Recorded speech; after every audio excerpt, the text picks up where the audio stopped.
वे कौन सी स्त्रियां हैं जिन्हें सनातन धर्म में देवी कहा, शक्ति कहा, जिन्हें पूजा? कौन से उनके गुण हैं? कई धर्मों में स्त्रियों को वस्तु के समान समझा गया, जिन्हें सिर्फ नरक में ही जाना होगा। जहां पर लोगों को जलाते हैं उस आग का ईंधन तक बताया गया। सनातन धर्म में शक्ति देवी कहा गया। इसे समझाने के लिए मैं एक प्राचीन कथा का सहारा लूंगा। वो कथा है विदुला और उनके पुत्र संजय की।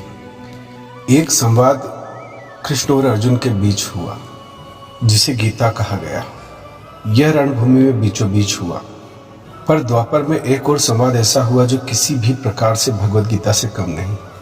यह हुआ विदुला और उसके पुत्र के मध्य, और विदुला का यह संवाद कुंती ने सुनाया कृष्ण को, अपने पुत्रों को सुनाने के लिए। इस संवाद से हम जान पाएंगे कि वो कौन सी स्त्रियां होती हैं जिन्हें हम माता देवी कहते हैं, शक्ति कहते हैं। अगर स्त्री शारीरिक बल से समाज से लड़ेगी तो यह लड़ाई किसी पुरुष से न होकर सीधे कुदरत से होगी, प्रकृति परमात्मा से होगी। स्त्री स्वयं शक्ति है, इस संवाद से पता चलेगा। आज पुरुष की धारणा यह है कि स्त्री को सुरक्षा दो। इसी वजह से कई बार वह अपनी कमजोरियों को भी स्त्री की आड़ में छिपा लेता है। जैसे लड़ने की, अन्याय के विरोध की क्षमता ना होने पर, डरा होने पर वह कहता है कि स्त्री और बच्चों के लिए चुप रह जाता हूं। पर विदुला सी स्त्रियां ही अपने पति को मोह से निकालकर कर्तव्य के पथ पर चलने की प्रेरणा देती हैं।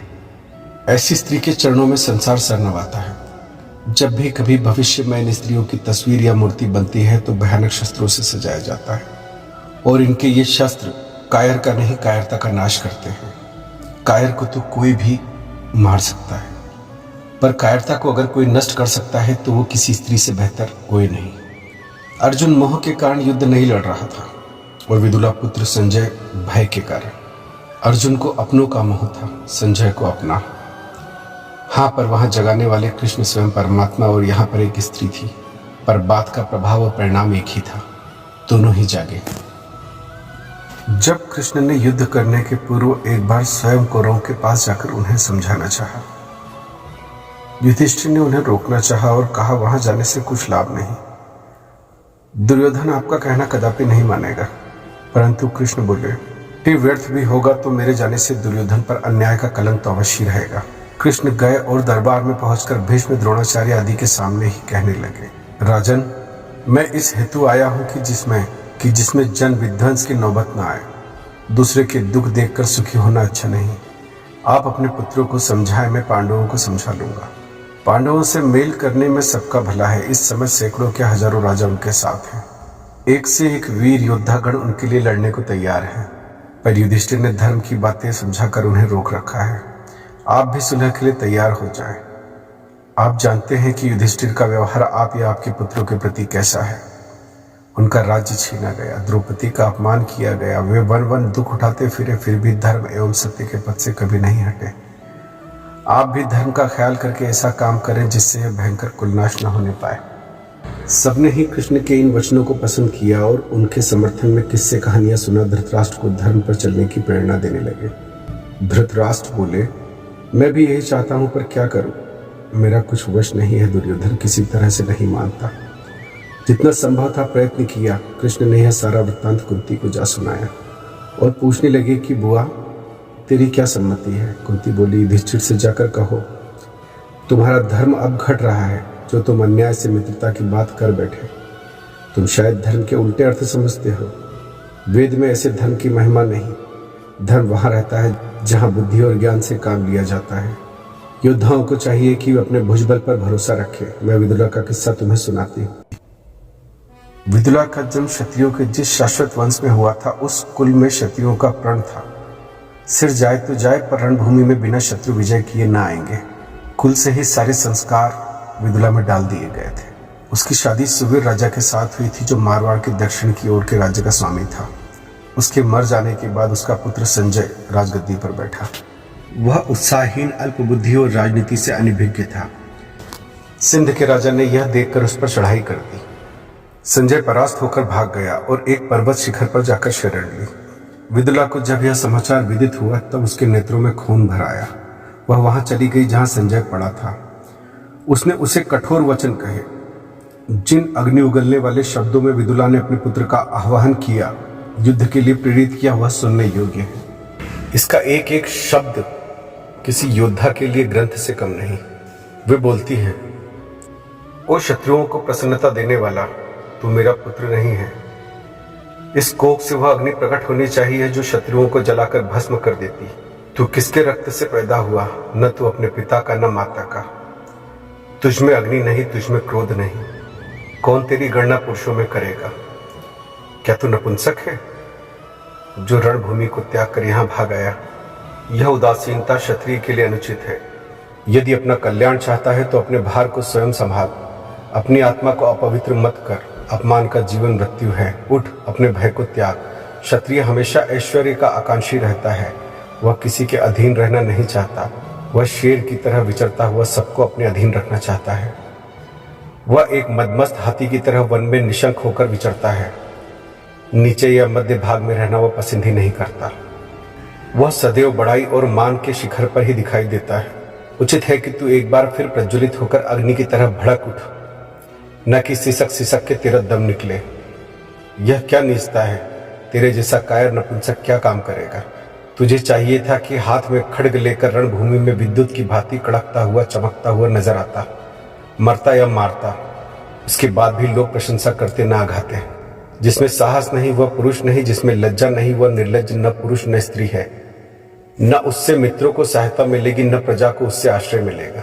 न वह पिता का नाम जीवित रखेगा, न माता की छाती शीतल करेगा। यह देश निकाला, यह विपत्ति और सुख संपत्ति से विहीनता किसको प्रिय है? संजय, तू पुरुष बन, स्त्रियों का वेश धारण मत कर। क्या तू मुझे स्त्रियों में लज्जित करेगा? उठ, खड्ग हाथ में ले और शत्रु दल में अग्नि संचार कर दे। संजय डरा सहमा एक पर्वत पर छुपा हुआ था, दुखी परेशान। उसके बाद विदुला के इन शब्दों ने उसमें जैसे आग लगा दी। वह भड़क उठा। संजय माता के ऐसे वाक्य सुनकर उठ खड़ा हुआ और इस प्रकार कहने लगा, हे माँ, इस संसार में तुझे क्या सुख मिलेगा जब तेरा पुत्र ही इस लोक में न रहेगा? जीवन के सब सुख फिर तेरे किस काम आएंगे? विदुला बोली, मूर्ख लड़के, मरना जीना तो प्रतिदिन बना हुआ है। रोज कोई ना कोई मरता है, इसको तो कोई रोक ही नहीं सकता। जो रणभूमि में मरता है वह स्वर्ग प्राप्त करता है, जो वहां से भागता है वह नरक का अधिकारी बनता है। क्षत्रिय जब तक युद्ध में लड़कर अपने शौर्य का प्रकाश नहीं करता तब तक वह माता पिता का ऋणी रहता है। तू दुर्बल पुरुषों की भांति व्यवहार मत कर। ऐसा बन कि हर जरूरतमंद तेरा आश्रय ले। ऐसे पुत्र को माता बड़े मान से कहती है कि मेरा पुत्र है, जिसकी आंख सिंह के समान कभी झपकती नहीं। यह माना कि सिंध के राजा के पास सेना बहुत है, परंतु एक वीर क्षत्रिय अपने देश में शत्रु को खेल खेल में मार देता है। और अपनी सेना को एकत्र करके शत्रु का सामना कर। कायरों की भांति मृत्यु से न डर। संजय ने कहा, कलह प्रिय माता, तुझे लड़ने भिड़ने की सूझती है। तेरा दिल पत्थर का बना हुआ है, तेरा हृदय लोहे की भांति है। तू ऐसी बातें करती है जैसे मैं तेरा जाया पुत्र ही नहीं और तू मेरी माता ही नहीं। यदि मैं मारा गया तो तू राज्य लेकर क्या करेगी? विदुला ने उत्तर दिया, मुझे राजपाट की कोई चाह नहीं। तू कुल को कलंकित करने की राह पर चल रहा है। तेरे पिता पितामह कभी इस राह पर नहीं चले। क्षत्रिय इसलिए पैदा होते हैं कि सबकी रक्षा करें। क्षत्रिय की भुजाओं के बल पर ही सभी वर्णों का जीवन निर्भर है। क्षत्रिय वह आग है जिसे देखकर वन के सिंह तक पास आने का साहस नहीं करते। यदि वह अग्नि शांत हो जाए तो फिर देश का क्या हाल होगा? इसलिए तू जा और रणभूमि में शत्रु की सेना को मार भगा। उनकी बहुसंख्या का ख्याल न कर।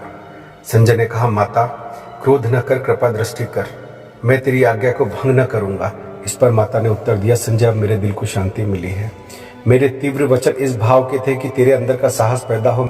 मैं तेरी मान प्रतिष्ठा करूंगी, पर उस समय जब राजा सिंध को सेना सहित नष्ट कर देगा और लोक विख्यात होगा कि संजय ने अपने पिता के पद चिन्ह पर चलकर अपने धर्म को स्थिर रखा। संजय ने पुनः पूछा, माता, न मेरे पास धन है न सेना, ऐसी अवस्था में विजय कैसे प्राप्त होगी? अपनी अवस्था का विचार करके ही मैंने राज्य का चिंतन छोड़ दिया था। तू ही कहे कि मैं क्या करूं, शत्रु पर विजय कैसे प्राप्त करूं? माता ने पुत्र को इस प्रकार उत्तर दिया, क्रोध, भय और कायरता, इन तीनों के कारण सब कार्य निष्फल होते हैं। यदि कोई यह आशा रखे कि क्रोध से काम बन जाएगा तो वह भी मूर्ख है। पुरुष को साहस और उद्योग से काम करने चाहिए और उसका फल ईश्वर पर छोड़ना चाहिए। जिस प्रकार सूर्य पूर्व पश्चिम उत्तर दक्षिण सब और किरणों को फैलाता है, तू भी उस प्रकार अपने बल का विस्तार कर। तेरे राज्य में ऐसे पुरुष हैं जिनमें देश का अभिमान है। वे आज भी देश पे मर मिटने को तैयार हैं।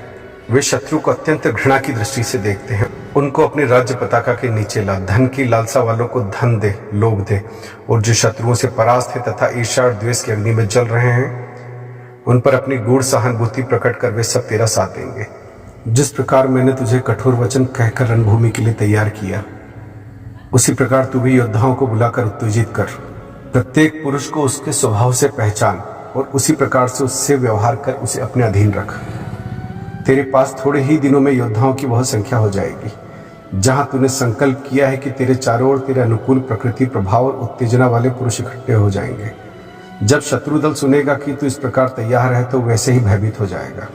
विपत्ति के समय राजा कभी नहीं घबराता।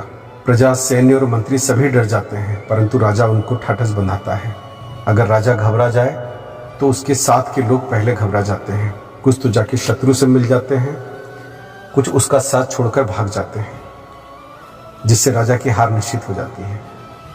परंतु सबका प्रबंध राजा के हाथ में है। कई तो तेरा उत्साह देखकर ही तेरे मित्र बन जाएंगे। उन पर पूरा विश्वास रख, परंतु इतना अधिकार मत दे कि वो तुझे धोखा दे सके। भयभीत और चकित मत हो। अपने दुख कभी दूसरों के सामने प्रकट मत कर। पर्वत के समान मन को दृढ़ रख, वे कभी तेरा साथ न छोड़ेंगे। उत्साह से उठ खड़ा हो, शत्रु सेना का संहार करके अपने माता पिता का नाम उज्जवल रख। ऐसी बातें सुनकर संजय को ठाठस बन गया। उसने कहा, माता तू मेरी सच्ची मंत्रिणी है। मैं अब तक भयभीत था, तेरी बातों ने जगा दिया।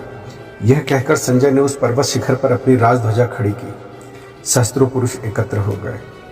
उसने कहा, मित्रों, अपमान और दासता के जीवन से मृत्यु श्रेष्ठ है। जीते जी अपने राष्ट्र और अपने संबंधियों के दुख में छोड़ना कायरों का काम है। मैं तुम्हारे लिए प्राण त्यागने तक लड़ूंगा। यह जान तुम्हारी और तुम्हारे देश की है और इसी पर बलिदान होने को तैयार है। देश सेवा में मैं सबसे पहले तुम्हारा अग्रगामी बनूंगा। कहो तुम्हारी क्या सम्मति है। सबने एक स्वर में कहा, हम युद्ध करने को तैयार हैं। ऐसा नहीं जो रणभूमि में मुंह मोड़े। संजय ने कहा, शाबाश, जहां हिम्मत है वहां अवश्य जीत होती है। इसके बाद वे जल प्रवाह के समान शत्रु पर टूट पड़े। दुश्मनों के पैर उखड़ गए और संजय ने शत्रु के माल संपत्ति पर अपना अधिकार जमा लिया। विदुला स्वयं रण क्षेत्र में आई और पुत्र का माथा चूमकर कहने लगी, पुत्र, अपने बाप का सच्चा सपूत है तू। विदुला की आंखों का तारा है तू, और तू ही अब राज्य करने का सच्चा अधिकारी है। जिस धर्म में ऐसी स्त्रियां हों वो धर्म कैसा होगा। क्योंकि कहा गया है कि शिशु की, बच्चे की पहली शिक्षक उसकी माँ होती है। और जिस घर में ऐसे शिक्षक होने लग जाएंगे उस घर में विद्यार्थी कैसे होंगे, उस घर की संतानें कैसी होंगी। ऐसे ही गुणों वाली स्त्री को हमने शक्ति कहा है, माता कहा है।